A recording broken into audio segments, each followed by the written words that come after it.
৭ বছর পর কাল সকাল ৯টায় বর্ধিত সভায় বসছে বিএনপি। জাতীয় সংসদ ভবনের এলডি হল প্রাঙ্গণে বসছে এই সভা।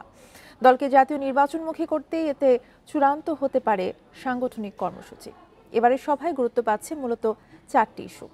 এর মধ্যে জাতীয় সংসদ নির্বাচন ছাড়াও রয়েছে ৫ আগস্ট পরবর্তী পরিস্থিতি, দলীয় শৃঙ্খলা এবং মিত্রদের সঙ্গে সম্পর্কের বিষয়টি। সভাটি সামনে রেখে ব্যস্ত সময় পার করছেন দায়িত্বপ্রাপ্ত নেতারা। জানা গেছে এরই মধ্যে প্রায় শেষ হয়েছে প্রস্তুতি।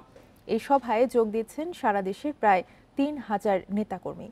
এর আগে ২০১৮ সালের ৩ ফেব্রুয়ারি বিএনপি চেয়ারপারসন খালেদা জিয়ার ডাকে হোটেল লা মেরিডিয়ানে সবশেষ বর্ধিত সভায় বসেছিল বিএনপি।